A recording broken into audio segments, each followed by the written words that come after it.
करते हैं, बस 1 मिनट में स्टार्ट करते हैं। क्वेश्चन नंबर 5 मैं इतने लिख देता हूँ। ठीक है, कुछ होमवर्क दिया था क्या आपको? सीक्वेंस में नहीं, डीसी में। डीसी में दिया था, सीक्वेंस में नहीं दिया था ना।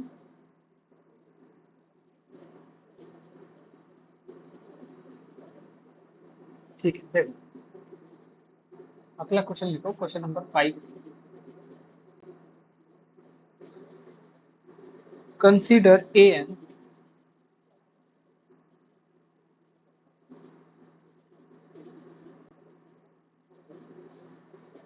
where n is equal to 1 plus minus 1 power n over n and whole to the power n। Okay, अब आपको इसमें बताना है ऑप्शन ए, ट्रू फॉल्स बताना है। Limit supremum of a n is equal to limit infimum of a n is equal to 1। B, limit supremum of an is equal to limit infimum of an is equal to e। Option d, option c same यहाँ तक, ठीक है, is equal to 1 over e, and option D is limit supremum of an is equal to e and limit infimum of an is equal to 1 over e। And your time starts now।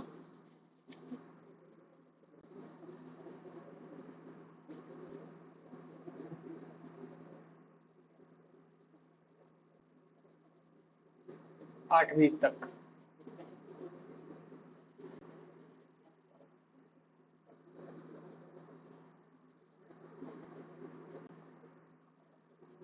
जो भी कर ले, ठीक है, thank you. आपको अभी comment नहीं करना था, कोई बात नहीं, आप आगे से थोड़ा सा ध्यान रखो, कमेंट करके बताओ मत किसी को, आप ऐसे बता दो कि हाँ मेरा हो गया। इससे क्या होगा कि बाकी लोग करते रहेंगे। ठीक है, इसके बाद में एक क्वेश्चन हो रहा है, देन उसके बाद में एक आएगा हार्डेस्ट क्वेश्चन। ठीक है, तो उसमें काम आएगी एप्सिलॉन डेल्टा वाली डेफिनेशन एप्सिलॉन।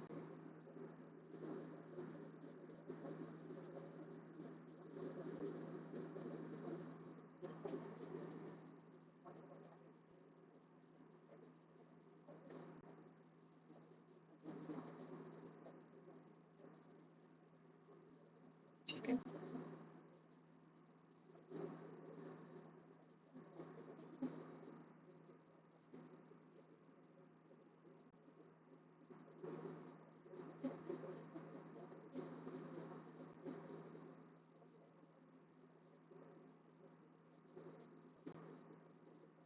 अरे 8:20,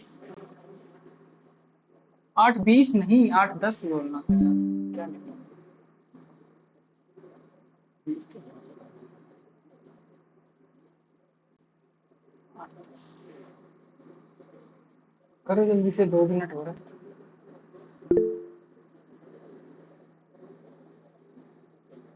हो गया, आर्यन का हो गया, विक्रम राठी हो गया। ठीक है, चलो फिर इसको पहले ही कर लेते हैं डिस्कस। बताओ क्या है आंसर? डी। डी आया। ठीक है, कैसे निकाला? इसके जब लिमिट पॉइंट्स हम देखेंगे तो दो लिमिट पॉइंट्स आएंगे, एक आएगा ई और एक आएगा ई power -1।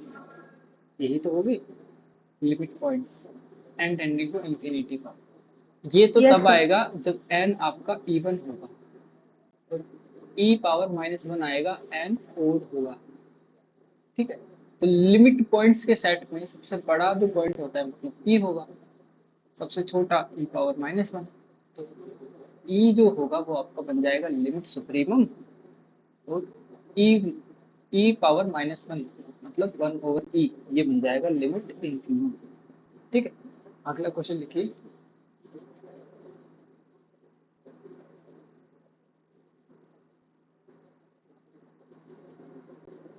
Question number 6, let s is equal to x belong inside -1 to 4 such that sin x is greater than 0, then which of the following is true। पहला ऑप्शन है infimum of s is less than 0, option b supremum of s does not exist, option d, option c supremum of s is equal to 2 pi, and option D infimum of s equal to pi by 2। निकालिए, शुरू हो जाओ। और अभी आपको मिलते हैं 2 minute बहुत है इसके लिए, 8:13 तक। चलो,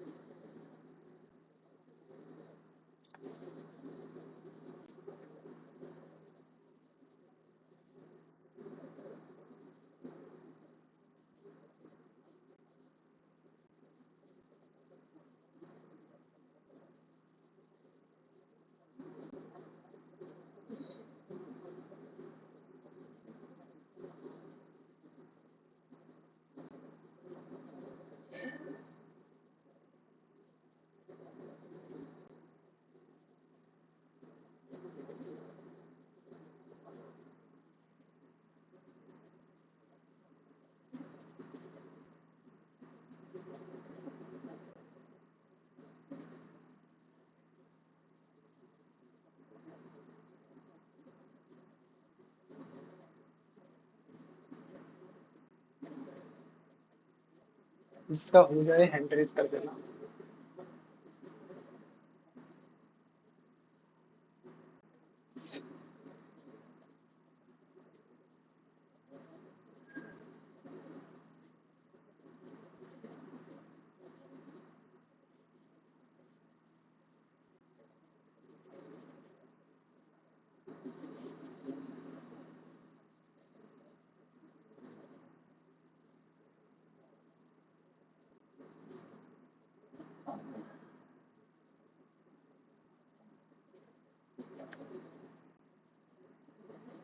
जिसका भी हो जाए हैंड रेज करो। प्रियांशी ने कर लिया, वेरी गुड।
तेरह तक का टाइम था, ठीक है, करते हैं इसको।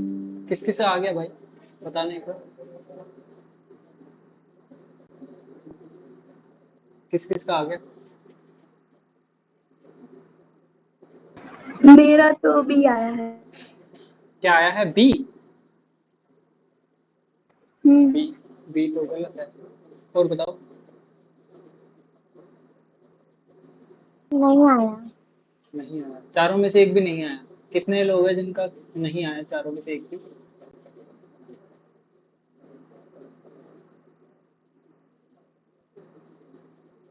ठीक है,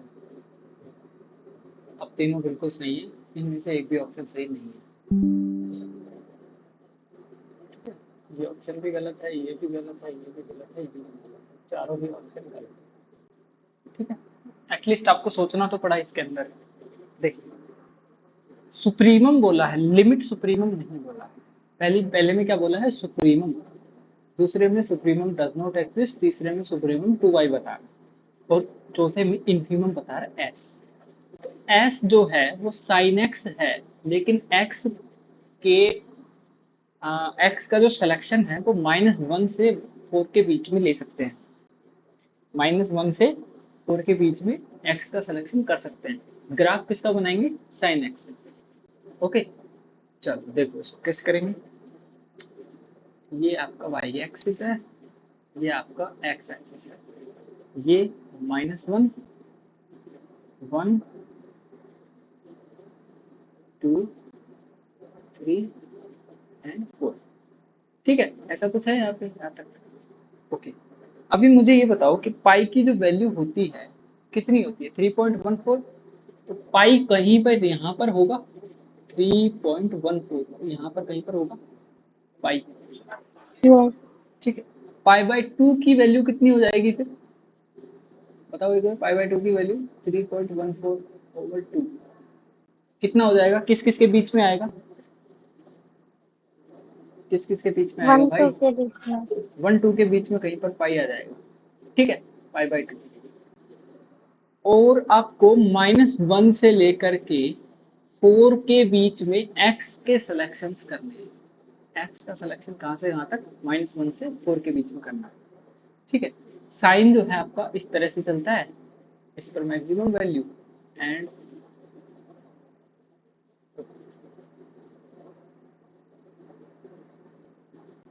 एक काम करो, 1 2 3 को हटा दो, 3 को हटा दो। ठीक, पाई को थोड़ा सा इधर लिख लो ताकि सही बन जाए। यहाँ पर कहीं पर लिख लो पाई। ओके, अभी यहाँ पर 4 है, यहाँ पर पाई बाय 2, यहाँ पर पाई। साइन जो है अपनी मैक्सिमम वैल्यू लेगा 1/2 और फिर मिनिमम आ जाएगा पाई पर। ठीक है, 0 पर। बोलिए, सही है यहाँ तक? ठीक है, Yes. ठीक है। उसके बाद में ये जाएगा नेगेटिव। भैया आपका जो साइन एक्स है उसको पॉजिटिव ही लेना है, पहली बात तो ये। ठीक है, और x का जो सिलेक्शन है वो करना है हमें -1 से लेकर के 4 के बीच में। तो -1 से 4 के बीच में, और साइन जो है पॉजिटिव, तो मतलब अल्टीमेटली हम 0 से लेकर के पाई तक ही तो देखेंगे ना। 0 से लेकर के पाई तक ही तो देखेंगे ना। उसके अलावा अगर Yes. हम साइन का ग्राफ देखते हैं तो वो नेगेटिव जा रहा है, तो नेगेटिव हमें लेना नहीं है, नेगेटिव हमें यहाँ से लेना नहीं। तो यहाँ से एस जो है अपनी सबसे कम वैल्यू कहाँ पर अटेन करना है? एस जो है, 5 पे और 0 पे। ठीक है, Zero. एस जो है वो सबसे कम वैल्यू 0 पर अटेन कर रहा है और पाई पर 0 अटेन कर रहा है जो कि 0 है, और सबसे ज्यादा वैल्यू कहाँ पर अटेन कर रहा है? पाई बाय 2 पर अटेन कर रहा है जो पाई कि बाय 1, 2 पे। जो कि 1। ठीक है, लेकिन यहाँ पर क्वेश्चन में पूछा क्या है? क्वेश्चन में पूछा है एस, एस एक सेट दिया हुआ है, उन सभी एक्स का, उन सभी एक्स का, उन सभी एंगल्स का जो साइन एक्स फंक्शन में डालने पर हमें पॉजिटिव मिलते हैं। तो ऐसे एक्स कितने होंगे -1 से 4 के बीच में? ऐसे एक्स कितने होंगे? जितने भी होंगे मतलब आपका 0 से लेकर के और 1 के बीच में ही तो सारे एक्स होंगे ना। बताइए, 0 और 1 को इंक्लूड करते हुए।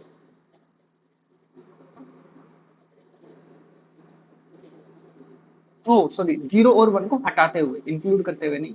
0 और 1 को अगर हम ले लेंगे तो वहां से ये साइन 0 के बराबर थोड़ी ना हो जाएगा भाई। आपका जो एस बनेगा, एस वो सेट 0 से 1 ओपन इंटरवल बन पाएगा, बनेगा? बताइए, आपका जो सेट बनेगा एस वो 0 से 1 ओपन इंटरवल बनेगा? कितने लोग एग्री करते हैं? यहाँ पे तो x की वैल्यू लेना है ना, आप f ऑफ x की वैल्यू लिए हैं। कहाँ पर लिए मैंने f ऑफ x? मैंने x की ही वैल्यू बताई है कि जो सेट बनेगा आपका x, वो अल्टीमेटली 0 से 1 ओपन इंटरवल ही तो बनेगा ना। नहीं, 0 ओ से सॉरी सॉरी पाई सॉरी ओपन सॉरी, इंटरवल 0 से बनेगा। पाई, 0 से पाई, हाँ हाँ, यहाँ पे पाई लिखना था, yes, मिस्टेक हो गया, मिस्टेक। देखो 0 से पाई ओपन इंटरवल ही तो बनेगा ना। अल्टीमेटली हम x का जो सिलेक्शन है वो 0 से लेकर के पाई तक ही तो कर सकते हैं ना, और 0 और पाई को एक्सक्लूड करते हुए, 0 और पाई को एक्सक्लूड करते हुए, तो आपका जो s बनेगा वो ये बनेगा, ठीक है। तो इसमें हाँ सबसे मिनिमम जो वैल्यू होगी वो इन्फिमम होगी और सबसे मैक्सिमम वैल्यू होगी वो सुप्रीमम होगी, ठीक है। तो पाई जो होगा वो आ जाएगा आपका सुप्रीमम ऑफ एस, और 0 जो है वो आ जाएगा इन्फिमम ऑफ एस। इस तरह से हम यहाँ पर इस क्वेश्चन को सॉल्व करेंगे, ठीक है। समझ गए ना, इन्फिमम और सुप्रीमम में पूछा था तो हमें यहाँ से हमने ये बता दिया, ओके। अभी देखते हैं अगला question.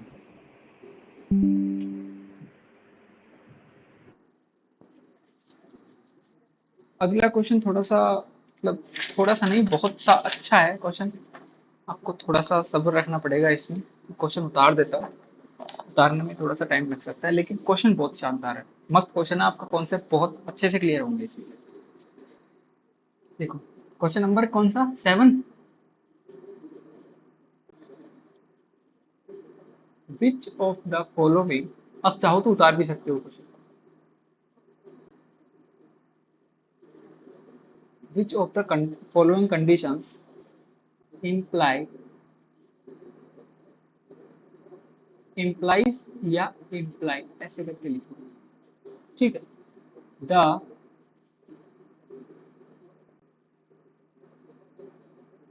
convergence of a sequence xn of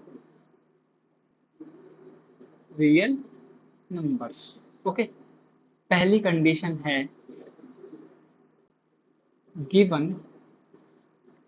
epsilon greater than 0 there exist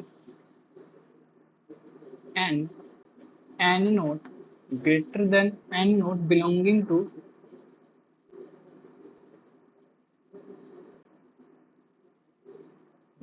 to n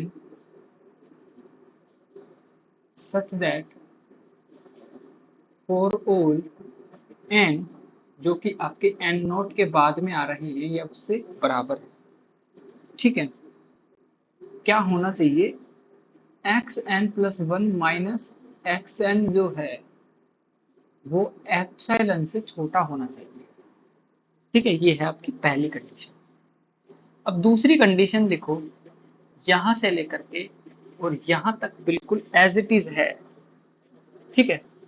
और उसके बाद में है 1 ओवर एन प्लस 1 का whole square x n plus 1 minus x n is less than epsilon. Third condition लिखो, यहां से यहां तक, यहां तक पूरा है ये कंप्लीट सेम है। उसके बाद में थर्ड कंडीशन है n प्लस 1 का whole square into x n plus 1 minus x n is less than epsilon. And final option d, यहां से लेकर के फॉर ऑल यहां तक लिख लो, सच दैट तक, ठीक है। Same such that for all m n with m greater than n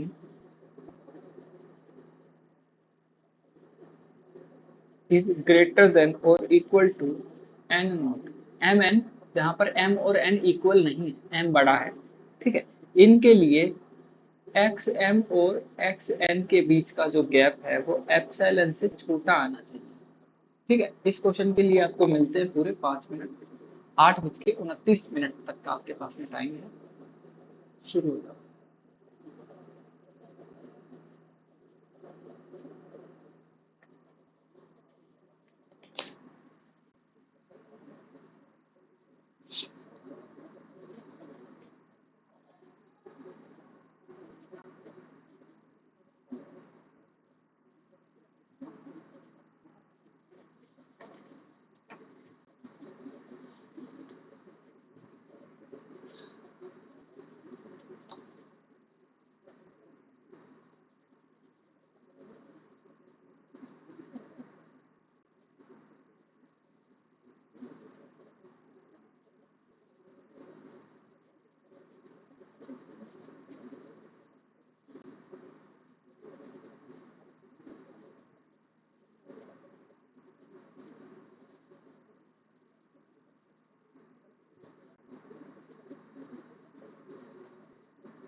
हो गया भाई? किस किस से हुआ?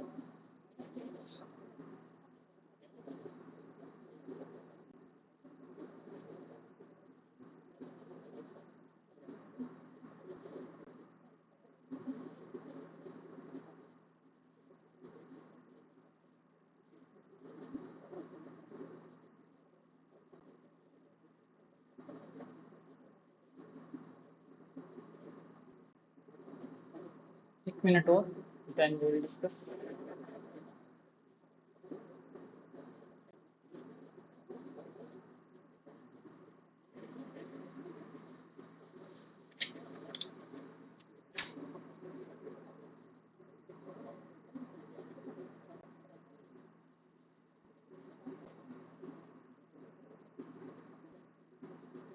रोहित कुमार, आपका कैमरा ऑन।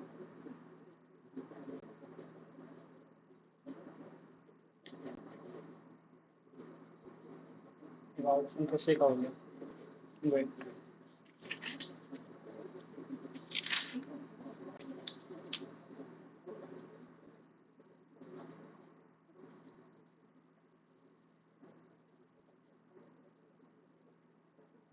ठीक है, बताएं क्या? बताओ इसका आंसर बताओ पहले। सी आया। ए वाला एक तो सी आएगा और ए ए आएगा और सी आएगा, ऐसा? ए वाला तो है, ए वाला। ए वाला ट्रू है? नहीं, ए वाला ट्रू नहीं है। ए डिस्कार्ड हो जाएगा। ए डिस्कार्ड हो जाएगा। सी डी सी और ए डी आएगा। सर्कुलेट नहीं होगा ना? क्या कह रहे हो आर्यन, क्या कह रहे हो आप? सर नेट की क्लास है। नहीं नहीं, नेट की नहीं है भाई, रियल सीक्वेंसेस की है।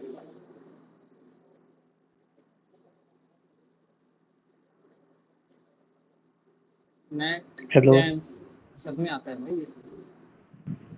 भैया, हाँ इसका आर्यन, सी होगा ना? सी भी होगा और डी क्यों नहीं होगा, फिर सी होगा, तुम मुझे ये बताओ। डी भी तो होना डी चाहिए। M N. डीसी कब होगी 9 बजे?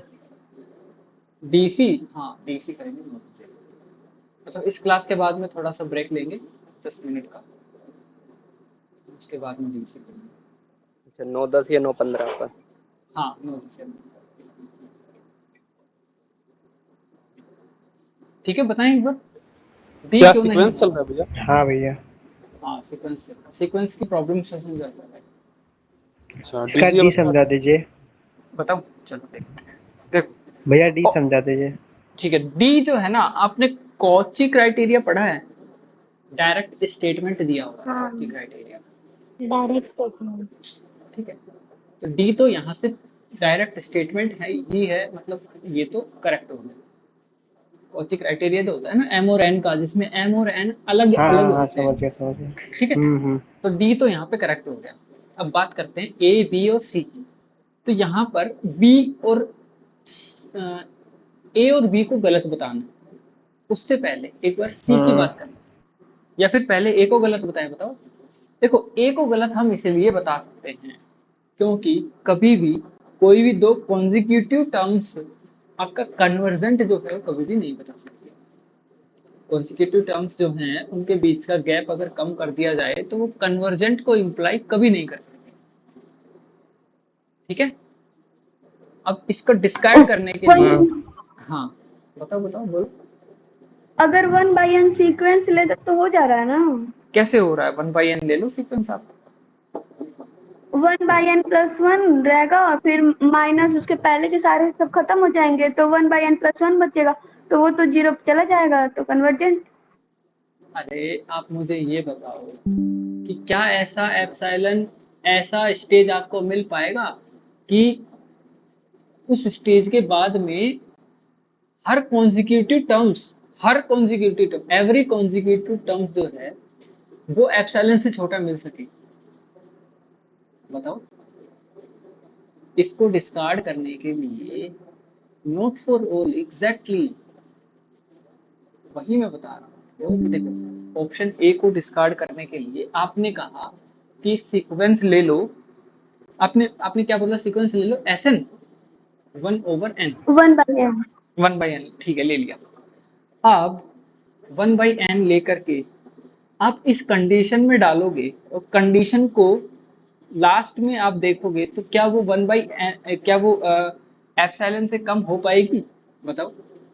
इस कंडीशन को पहली बात तो सेटिस्फाई करनी चाहिए, तो यहाँ से Sn+1 निकालोगे आप तो कितना आएगा 1/n+1, 1/n+1। ठीक है, हाँ यस सर। ठीक है, अब यहाँ पे आप क्या निकालोगे, Sn+1 minus Sn, 1/n+1 minus 1/n। Okay, क्या इन दोनों का गैप किसी एप्सिलॉन से छोटा हो पाएगा फॉर ऑल n जो कि किसी स्टेज के बाद में आएगा, किसी स्टेज n0 के बाद में आएगा, बताओ क्या ऐसा हो सकता है। क्या 1/n+1 और 1/n के बीच का जो गैप है वो किसी एप्सिलॉन से छोटा किया जा सकता है, जब आपका n सभी n के लिए ऐसा ट्रू होना चाहिए, मतलब हर कॉन्जिक्यूटिव टर्म्स के बीच का गैप एप्सिलॉन से छोटा हो जाए एक स्टेज के बाद में आने वाली टर्म्स के बाद, बताओ ऐसा हो सकता है।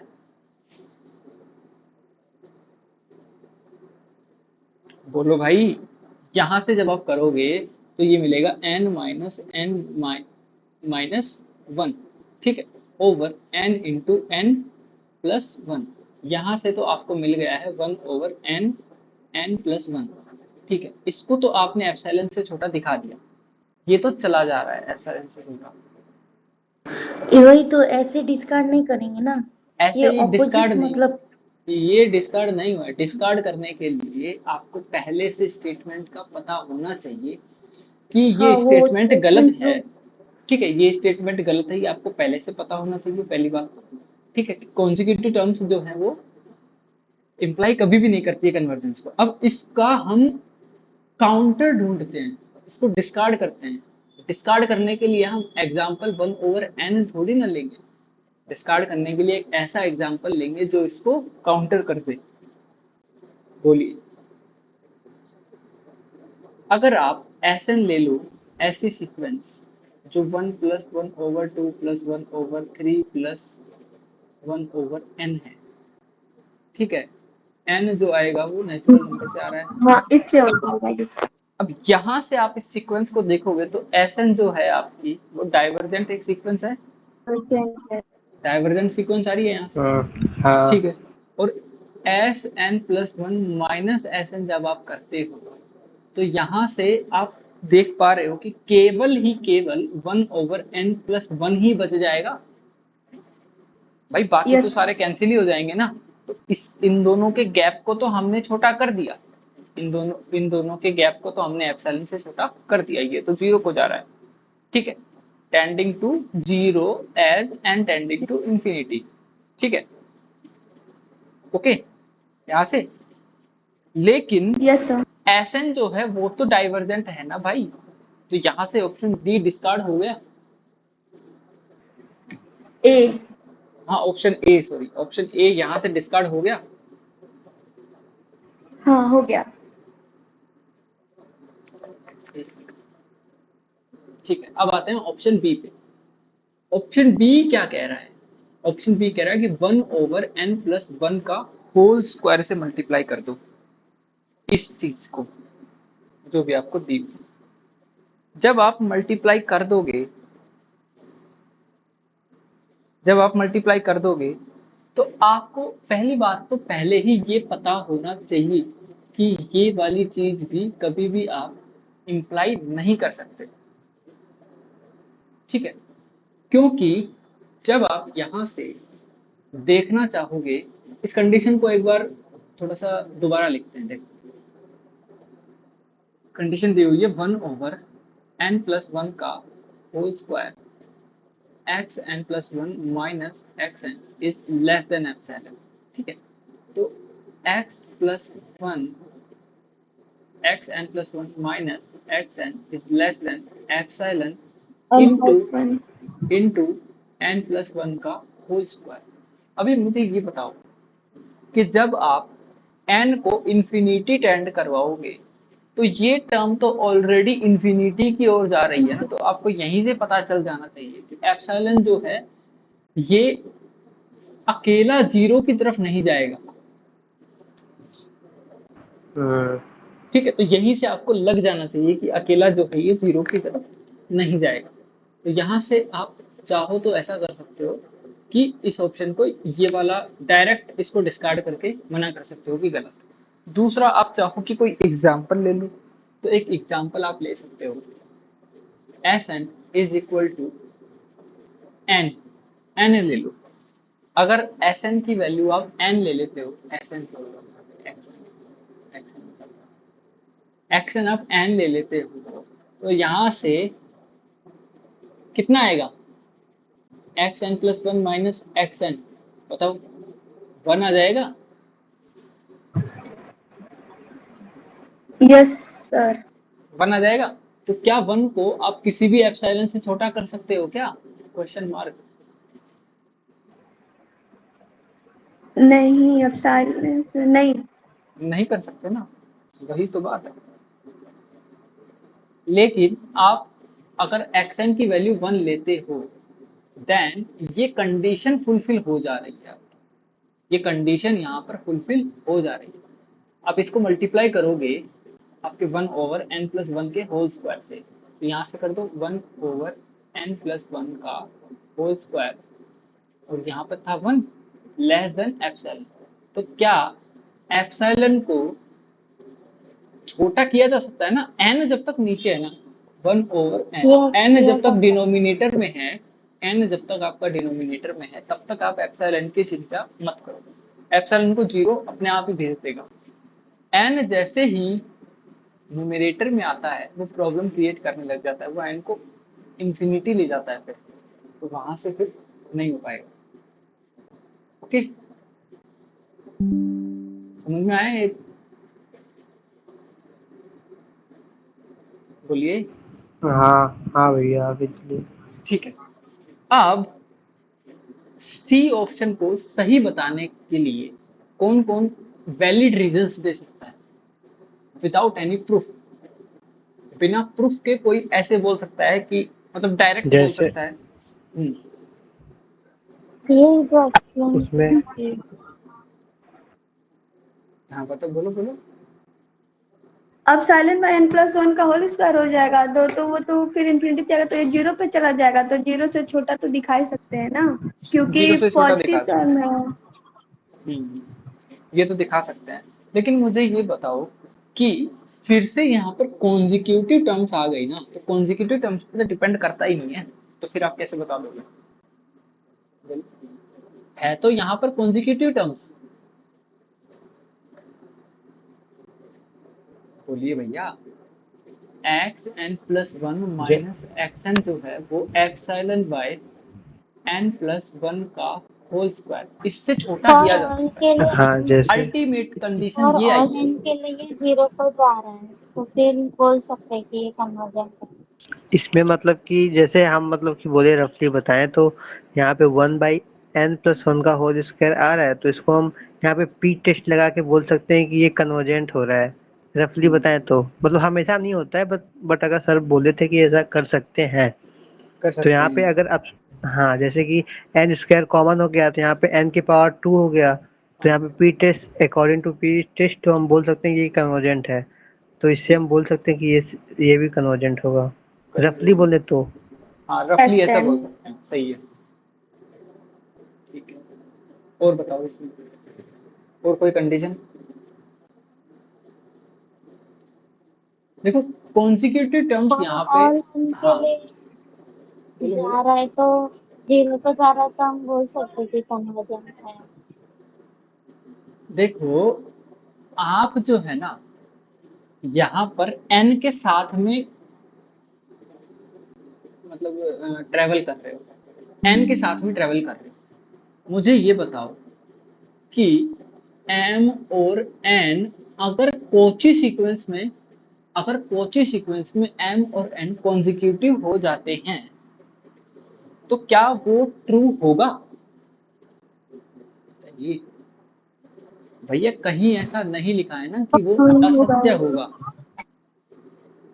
देखो एक चीज बताओ मुझे आप, अगर ऑप्शन डी में आपको ये कह दिया जाए, ऑप्शन डी जो है वो ऑलरेडी ट्रू है, क्यों? क्योंकि कोची का डायरेक्ट इसमें स्टेटमेंट दिया हुआ है। अब n और n पर क्या कंडीशन है कि m जो है n से बड़ा हो, m हमेशा ही n+1 हो सकता है ना, बताइए। क्या हाँ हो सकता है। क्या इसके लिए ये स्टेटमेंट ट्रू नहीं होगा?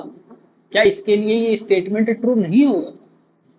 हो जाएगा, हो जाएगा, बशर्ते बशर्ते कि आपका जो राइट हैंड साइड में एप्सिलॉन है वो 0 को जा रहा हो। कहाँ जा रहा हो? 0 को। 0 अब सिंस ऑप्शन डी में क्या हो रहा था कि कॉन्जिक्यूटिव टर्म्स तो आ गई, बिल्कुल बात सही है कि हम यहाँ पर भी m और n ऐसे लगा सकते हैं कि कॉन्जिक्यूटिव टर्म्स हम कह सकते हैं, लेकिन वहां पर शर्त लागू ये इस तरह से नहीं हो पाई कि एप्सिलॉन भाई साहब जो हैं वो 0 को नहीं जा रहे थे, वो जा रहे थे इंफिनिटी की ओर। ठीक है, जब n को आप इंफिनिटी टेंड करवा रहे थे तो n इसके साथ में मल्टीप्लाई होकर के तो इंफिनिटी लेके जाएगा। ठीक है, तो शर्त यही होती है कि इसमें कोर कॉन्सेप्ट इसका जो है ना, इस क्वेश्चन का कोर कॉन्सेप्ट सिर्फ यही है कि कॉन्जिक्यूटिव टर्म्स जो है वो कन्वर्जेंस नहीं बता सकती, बशर्ते वो मतलब देखो कॉची क्राइटेरिया जो है ना, कॉची क्राइटेरिया उसको उसकी एकमात्र कंडीशन ऐसी हो सकती है कि m हमेशा ही n+1 हो। ये समझने की कोशिश करो कि मैं जो बताना चाह रहा हूँ। कौची कंडीशन जो है वो m और n के बारे में बताती है। अगर m हमेशा ही n+1 हो जाता है, लेकिन फिर भी वो एप्सिलॉन से तो छोटी ही होनी चाहिए, और कौची कंडीशन में हम ऑलरेडी जानते हैं कि एप्सिलॉन कहाँ जाता है, 0 को जाता है। 0। एप्सिलॉन हमेशा कहाँ जाता है, 0 को जाता है। और ऐसा होता है फॉर ऑल mn आपके सारे कॉन्जिक्यूटिव टर्म्स जो हैं एक दूसरे के पास में आ जाते हैं, सभी फॉर ऑल के लिए। यहाँ पर फॉर ऑल तो दिया हुआ है, लेकिन एप्सिलॉन भाई साहब सेकंड वाले में एप्सिलॉन जो है वो 0 को नहीं जा रहा है, इसलिए ये गलत हुआ। और यहाँ ऑप्शन सी की अगर हम बात करें तो ऑप्शन सी में एप्सिलॉन भी 0 को जा रहा है, और हम यहाँ पर कह सकते हैं कि m की वैल्यू n+1 ले लें, n की वैल्यू हम n ही रहने दें। ठीक है, अगर ऐसा हम लेकर के चलते हैं तो क्या कौची कंडीशन यहाँ पर अप्लाई कर सकते हैं हम? कौची कंडीशन से हम डायरेक्ट बोल सकते हैं ना कि ये कंडीशन करेक्ट हो जाएगी। Yes. पहली बात तो ये हुई विदाउट एनी प्रूफ, कोई मतलब इसको बिना प्रूफ किए हमें प्रूव नहीं करना पड़ा लिख करके। ठीक है, ये वाला समझ में आया आपको? ये Yes. वाला आपको समझ में आया? ठीक है, अभी बताओ मुझे कि अगर इसको हम प्रूव करते हैं डायरेक्टली तो भी ये कंडीशन सेटिस्फाई हो सकती है। तो हम लेकर के चलेंगे किसको? कौची भाई साहब को।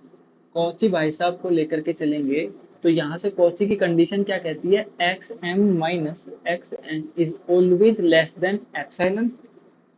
ठीक है, m और n इन जनरल इक्वल नहीं होते हैं। ठीक है, अगर इक्वल हो जाएंगे तो फिर तो ऑब्वियसली एप्सिलॉन लेस देन 0 मतलब ग्रेटर देन 0 ही हो जाएगी इसकी वैल्यू। बोलिए। ठीक है, अब यहाँ पर Yes. हम बीच में क्या करेंगे? यहाँ पर हमें कॉन्जिक्यूटिव टर्म्स दे रखी है जिसमें ये एक ज्यादा इंडेक्स है और ये एक कम इंडेक्स है। मतलब यहाँ पर अगर n आ रहा है, यहाँ पे n+1 आ रहा है। यहाँ पे अगर 2 आ रहा है तो यहाँ पर 1 आना चाहिए, यहाँ पर 3 आ रहा है तो यहाँ पर आना चाहिए 2, इस तरह से। ठीक है, यहाँ पर 5 आ रहा है तो यहाँ पे आना चाहिए 6। अरे नहीं, हाँ। यहाँ पे 4 इस तरह से। ठीक है, 5 4 घटता हुआ इंडेक्स है ना भाई, बड़े वाले इंडेक्स से छोटा हुआ माइनस हो रहा है। तो हम इन दोनों के बीच में हम यहाँ से अब मान करके चलेंगे कि m और n बराबर नहीं है। अब एक और चीज माननी पड़ेगी हमको, क्या? कि m हमेशा ही बड़ा है n से, m हमेशा ही बड़ा होगा। अब हम xm और xn के बीच में कुछ टर्म्स इंट्रोड्यूस कर सकते हैं, जैसे कि xm minus 1 plus xm minus 1 minus xm minus 2 plus xm minus 2 minus, इस तरह से हम चलते जाएंगे और xn+1 माइनस xn तक हम बीच में कुछ टर्म प्लस और माइनस करके इंट्रोड्यूस कर सकते हैं। बोल दो भाई। ओके, अरे हो भी है नहीं, Yes. चले गया। देखो ट्राइंगल इनइक्वालिटी जब यहाँ पर हम लगाते हैं, ट्राइंगल इनइक्वालिटी, तो हम इनको अलग अलग तोड़ सकते हैं। xm माइनस 1 प्लस, इस तरह से तोड़ते हुए हम xn+1 माइनस xn तक ला सकते हैं इसको। बीच में सारी टर्म्स आ गई। ठीक है, अब यहाँ पर हम हमारी जो कंडीशन दी हुई है, अकॉर्डिंग टू हमारी condition xn+1 minus xn is, इसका जो एब्सोल्यूट वैल्यू है इन दोनों के डिफरेंस की, वो हमेशा ही एप्सिलॉन बाय पहले वाले का इंडेक्स का स्क्वायर हो रहा है। तो क्या हम यहाँ से इसको स्ट्रिक्ट इनइक्वालिटी लगा सकते हैं, इसको रिप्लेस करके एप्सिलॉन बाय पहले वाले का इंडेक्स का स्क्वायर m² प्लस, इसी तरह से हम चलते जाएं और यहाँ पर एप्सिलॉन बाय n+1 का होल स्क्वायर, ऐसा लिख सकते हैं हम। यस। हाँ ठीक है, अब इस टर्म में से एप्सिलॉन को तो कॉमन ले लेते हैं, एप्सिलॉन को ले लेते हैं कॉमन, ये लो 1/m² plus 1/n+1 whole square. अभी मुझे ये बताओ कि m हमेशा आपका बड़ा था n से, m हमेशा ही बड़ा था n से।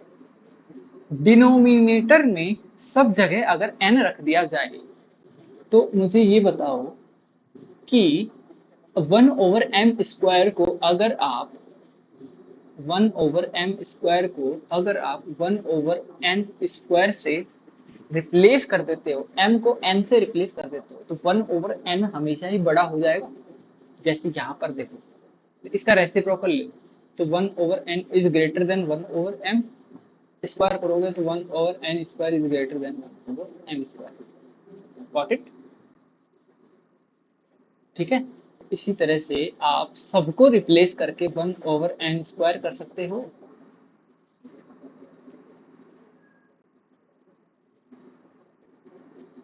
ठीक है, तो अभी इसको हम क्या लिख सकते हैं? इसको हम लिख सकते हैं epsilon summation n equal to 1 to infinity, 1 to infinity कितनी बार ऐड हो रहा है? इनफाइनाइट बार ऐड हो रहा है, मतलब जितनी भी यहाँ पे टर्म्स होंगी उतनी बार ऐड हो रहा है भाई। ठीक है, और 1/n², m बार, देखो m बार ऐड हो रहा है आपकी बात, लेकिन अल्टीमेटली हम जाएंगे कहाँ तक? अल्टीमेटली तो हमें इन्फिनिटी को ही जाना है, अल्टीमेटली तो इन्फिनिटी को जाना है। अब आप जो कह रहे थे आर्यन कि पी टेस्ट लगा करके इसको हम कन्वर्जेंट बता सकते हैं, तो आपने बता दिया कि ये कन्वर्जेंट है। अब इसकी वैल्यू कुछ हम ले सकते हैं, मान लो इसकी वैल्यू ले ली हमने A4 एप्पल, ठीक है, इसकी वैल्यू ले ली हमने A4 एप्पल। अब यहाँ से हमारी जो वैल्यू है xm माइनस xn, उसकी वैल्यू क्या आई? Less than epsilon into a। अब आपका एप्सिलॉन 0 को जा सकता है आसानी से, और ये कोई क्या है? क्या है? कोई पॉजिटिव रियल नंबर?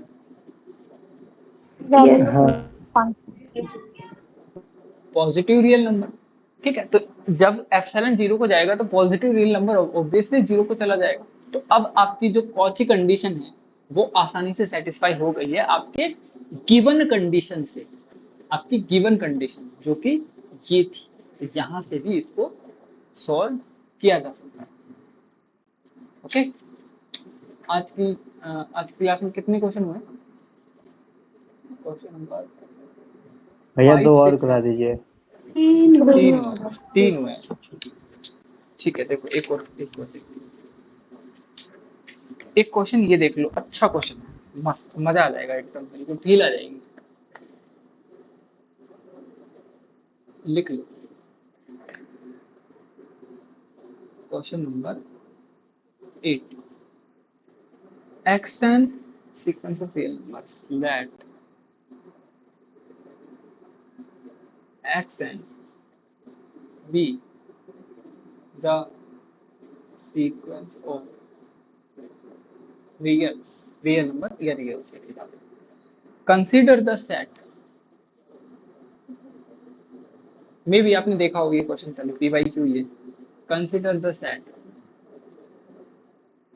मुझे लगता है आधे लोगों ने देख रखा है already. P is equal to, पर कॉन्सेप्ट रिवाइज हो जाएगा, P is equal to n belonging to natural number, उन सभी नेचुरल नंबर्स का सेट है, सच दैट, ठीक है,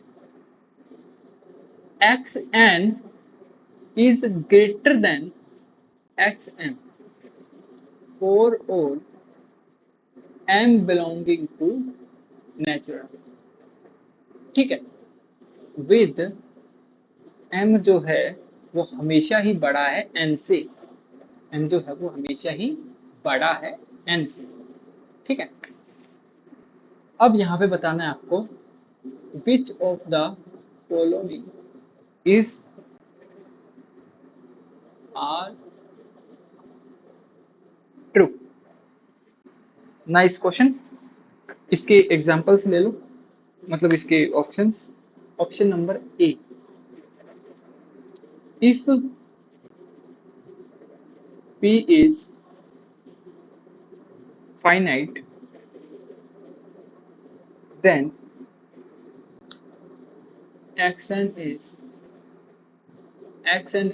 sequence xn is xn has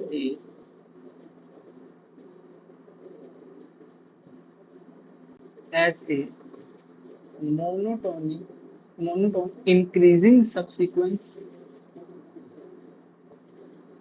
ठीक है, option b is if p is finite then no subsequence of xn is monotone increasing, no subsequence of xn is monotone increasing। Option C is if p is infinite, p is if p is infinite then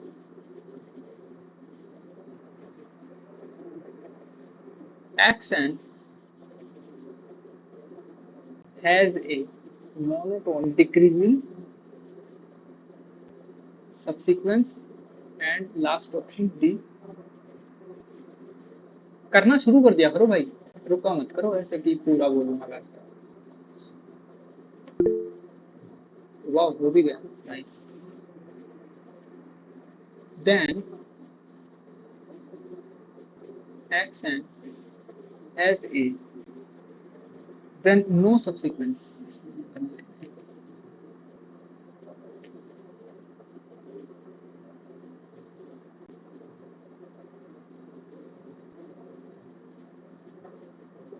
No subsequence of xn is monotone decreasing। easy।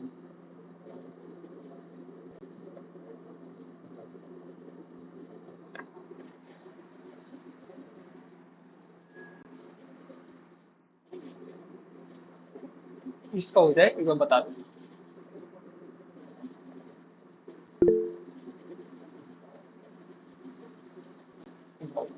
राखी का हो गया, और किसी का हुआ?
Mister Sujit हुआ?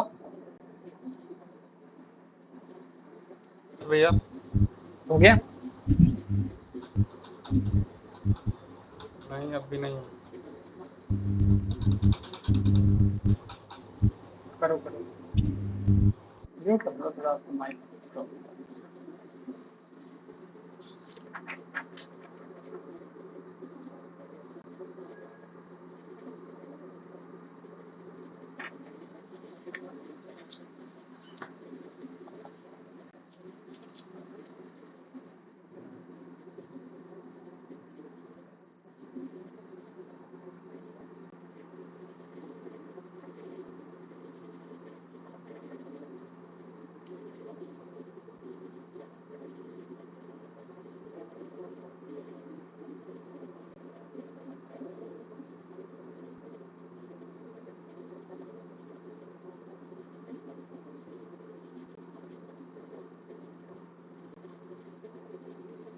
Okay, करते हैं उसे 1 मिनट में।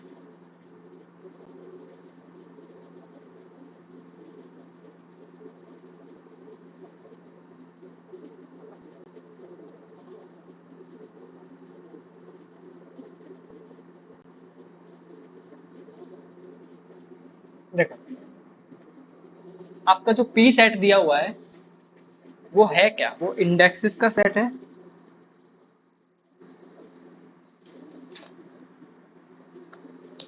Yes. ठीक है, एक सेकंड। देखो, एक्शन जो सीक्वेंस है वो सीक्वेंस ऑफ रियल नंबर्स है, रियल नंबर्स है सारे। ठीक है, पी जो सेट है वो क्या है कि यहाँ से लिखते हैं, वो पेज बदलेंगे तो उसको चलाते हैं। पी सेट है वो है सारे एन जहां पर जो आते हैं कहाँ से, नेचुरल नंबर में से, सच दैट जिनके लिए एक्स एन बड़ा हो एक्स एम से। ठीक है, for all m belonging to natural number with m is greater than n, m is greater than m. क्या आप ऐसी कोई सीक्वेंस बना सकते हो जो इस सेट को समझा सके? पहली बात तो अगर अपनी Monotone decreasing sequence. क्या कह रहे हो? कोई भी डिक्रीजिंग सीक्वेंस देख सकते हैं। कोई भी डिक्रीजिंग सीक्वेंस हम बना सकते हैं। ठीक है, कोई भी डिक्रीजिंग सीक्वेंस इसमें काम कर जाएगी क्या? पहले तो मुझे ये बताओ, कोई भी डिक्रीजिंग सीक्वेंस हमेशा काम कर जाएगी?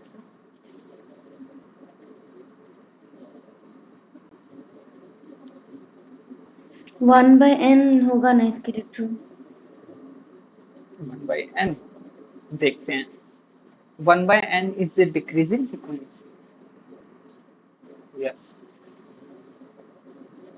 कैसे डिक्रीजिंग? यस। देखो, सबसे पहले तो हमें इसको एक बार समझना है कि कहना क्या चाह रहा है।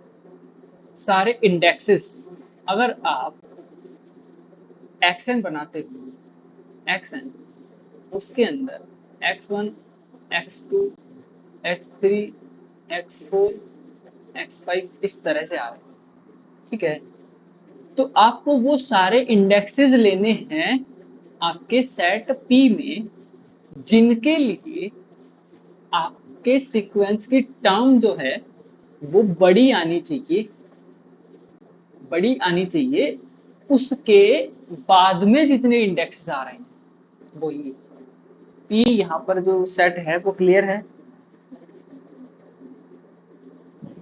Yes. ठीक है, यस। ठीक है। देखो, अब इसका एग्जाम्पल बताओ मुझे, कैसे एग्जाम्पल लेंगे? इसका कोई एग्जाम्पल बताओ जो आपका, इफ P फाइनाइट, P को फाइनाइट अगर हमें रखना है तो एक एग्जाम्पल दो कि P आपका फाइनाइट रह जाए।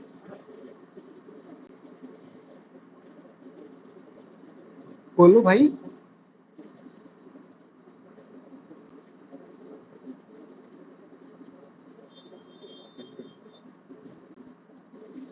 अरे बताओ भाई, रुक कैसे गए?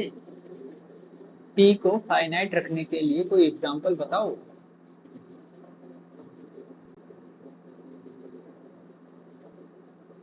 Am I audible? Yes. Finite sequence, ना? Yes. Yes.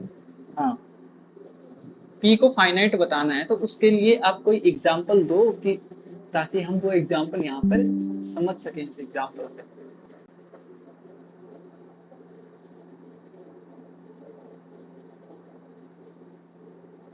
मैं बताता हूँ। देखो, अगर P को फाइनाइट रखना है तो आप अपनी सीक्वेंस को कुछ इस तरह से बना सकते हो, 6 5 4 3 3 3 3। अगर यहाँ पर देखा जाए तो ये आपका x1 है, ये x2 है, ये x3 है, ये x4 है, ये x5 है। अब ये वाली जो कंडीशन है, इस कंडीशन को कहां तक फॉलो किया जा रहा है, मतलब ये m बड़ा है, n आपका छोटा है, तो आगे पहले वाली टर्म बड़ी है, बाद वाली टर्म छोटी है, मतलब डिक्रीज कर रही है। कहां तक? 3 तक डिक्रीज कर रही है। तो क्या यहाँ पर 4 तक, तो क्या यहाँ पर 1 से लेकर के 4 इंडेक्सेस यहाँ पर लिखे जा सकते हैं, 1 to 4? यस 1 to 4 क्यों? 1 to 3 आएगा ना, 4 पे थोड़ी डिक्रीज किए, 1 to 3 आएगा यहाँ।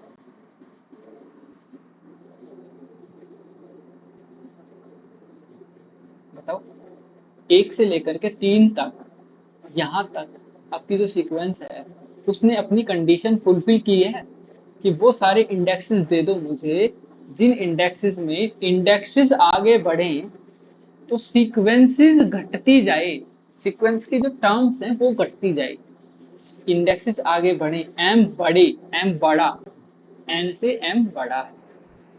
ठीक है, तो ये एग्जांपल यहाँ पे फिट हो सकता है।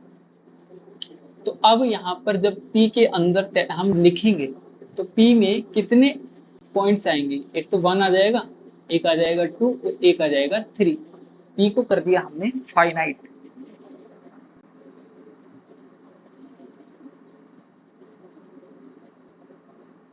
वन टू थ्री कैसे आ रहा है? वो इंडेक्स लिखा है। ये P है क्या? P है क्या? P आपके सेट ऑफ इंडेक्सेस ही तो हैं, N का सेट है भाई। और N कहाँ लग रहा है? N इंडेक्स में लग रहा है।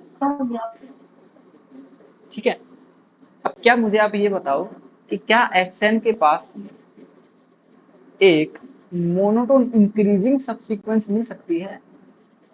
जो हमने xn लिखा है, ये नहीं। xn, अरे क्यों नहीं मिल सकती भाई? मोनोटोन इंक्रीजिंग सबसीक्वेंस नहीं बना सकते आप?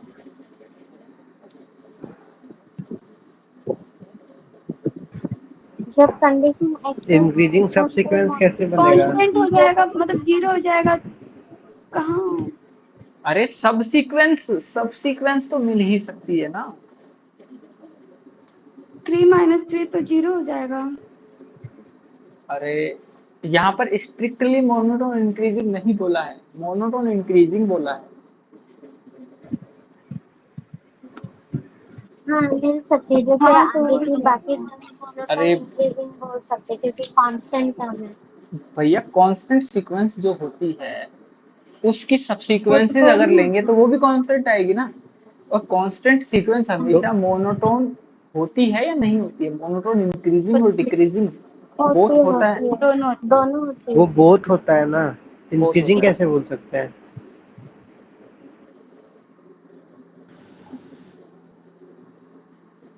मोनोटोन इंक्रीजिंग और डिक्रीजिंग बोथ होता है तो हम उसको बोथ भी तो बोल सकते हैं ना भाई। दोनों। अगर बोथ होता है तो इंक्रीजिंग भी बोल सकते हैं, डिक्रीजिंग भी बोल सकते हैं। यहाँ पर ऑप्शन में इंक्रीजिंग बोला है तो हम उसको गलत थोड़ी ना बोलेंगे, उसको सही तो बोल। बताओ। यस। ठीक है, तो यहाँ से मोनोटोन इंक्रीजिंग सबसीक्वेंस निकाली जा सकती है। xn की मान लो एक मोनोटोन सबसीक्वेंस है yn is a subsequence of xn। ठीक है, अब yn को हम यहाँ पर डिफाइन कर दे 3 3 3 इस तरह से,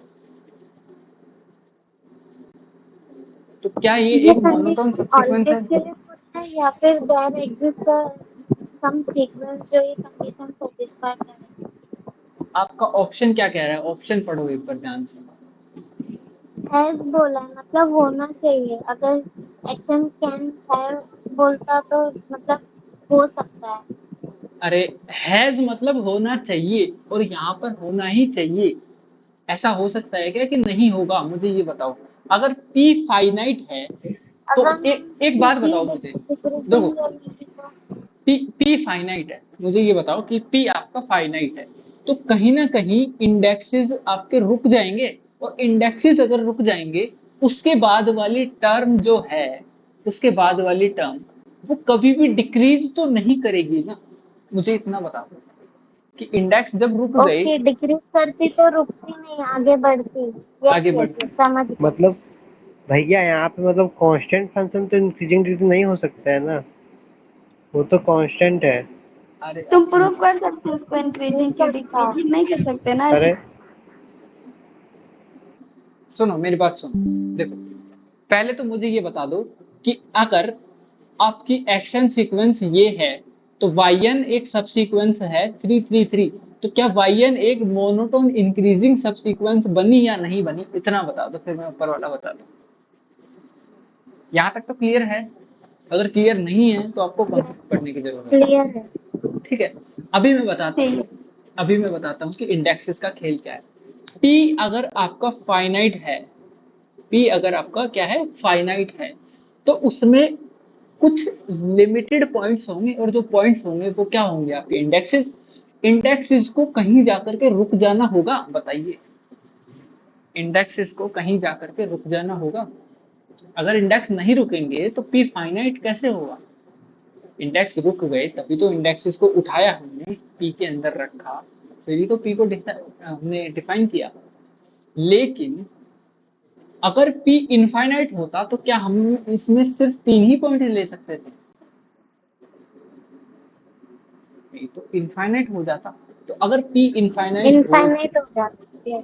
p अगर इनफाइनाइट होता तो क्या हम यहाँ पर कहीं भी फुल स्टॉप लगा सकते थे? नहीं लगा सकते, फिर तो पूरा लेना पड़ेगा। कंप्लीट लेना पड़ता हमें। यस।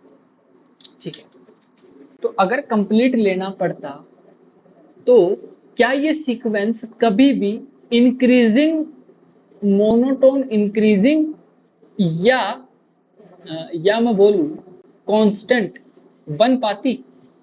मोनोटोन इंक्रीजिंग या कांस्टेंट बन पाती एक्सेल? नहीं। कभी भी नहीं बन पाती। और अगर कभी भी मोनोटोन इंक्रीजिंग या कांस्टेंट अगर नहीं बन पाती तो आप इस सीक्वेंस से ये उम्मीद रख सकते हैं कि क्या ये एक मोनोटोन इंक्रीजिंग सब सीक्वेंस दे देगी। अगर ये मोनोटोन इंक्रीजिंग नहीं है, पहली बात, दूसरी बात कांस्टेंट नहीं है, तो ये मोनोटोन इंक्रीजिंग सब सीक्वेंस कैसे दे देगी?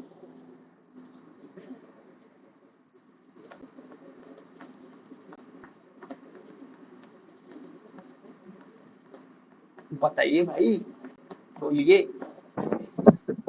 यस। नहीं। नहीं देगी ना? ठीक है, अब मुझे ये बताइए कि क्या आप ऑप्शन सी को सही बता सकते हैं? ऑप्शन सी, यहाँ से देखिए, ऑप्शन हाँ, सी की बात करें, ऑप्शन सी बता को सही सकते बता हैं। सकते हैं? सही रुकेगा नहीं तो मतलब इनफाइनाइट होगा, मतलब मोनोटोन डिक्रीजिंग होता जाएगा, तो उसके पास सीक्वेंस होगा ही मोनोटोन डिक्रीजिंग का। समझ में आ गया सबको? एक बार जो राखी ने बोला, एक बार बताना किस किस को समझ में आ गया जो राखी ने बोला। क्लियर है?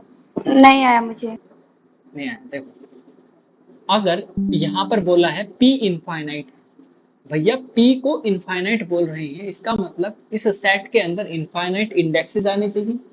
और इनफाइनाइट इंडेक्सेस जब इसमें हम ले रहे हैं, p को इनफाइनाइट ले रहे हैं, तो क्या आपका सीक्वेंस कभी भी फुल स्टॉप लेगा? मतलब क्या कोई भी पॉइंट ऐसा आएगा जहां से डिक्रीज करते हुए सीक्वेंस या तो कांस्टेंट हो जाए या फिर इंक्रीजिंग हो जाए? ऐसा स्टॉप आएगा कहीं पर?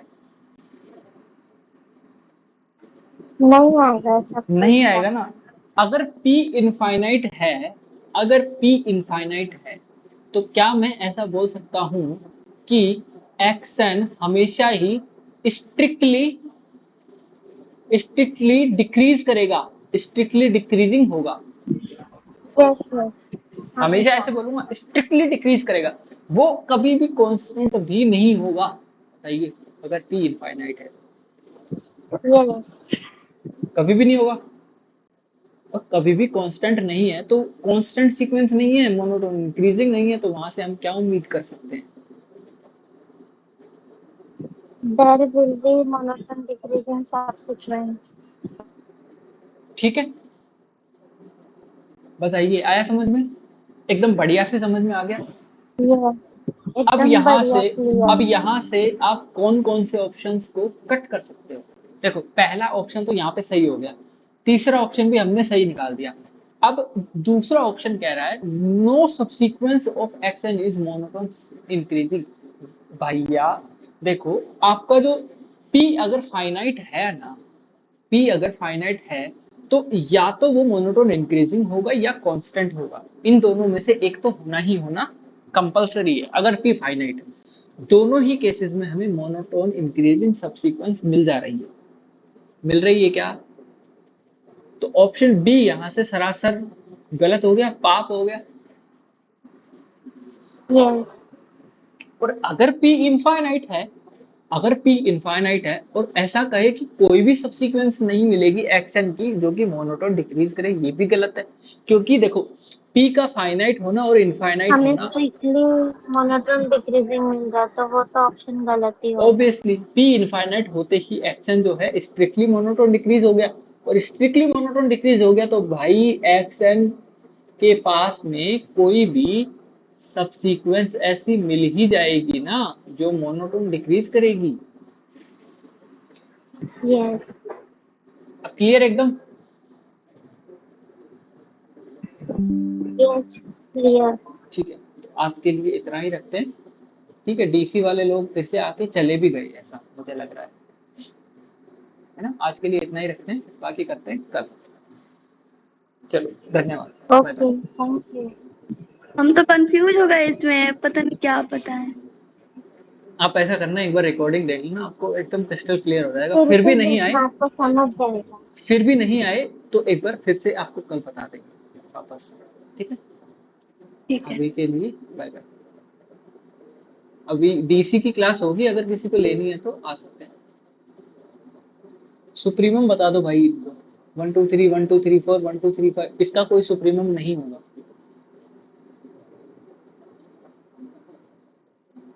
आर्यन 1 2 3 1 2 3 4 इनफाइनाइट है ये, ऐसे बढ़ता जाएगा ना हर बार, तो कैसे सुप्रीमम निकालोगे आप? ठीक है, इनफाइनाइट। चलो बाय बाय।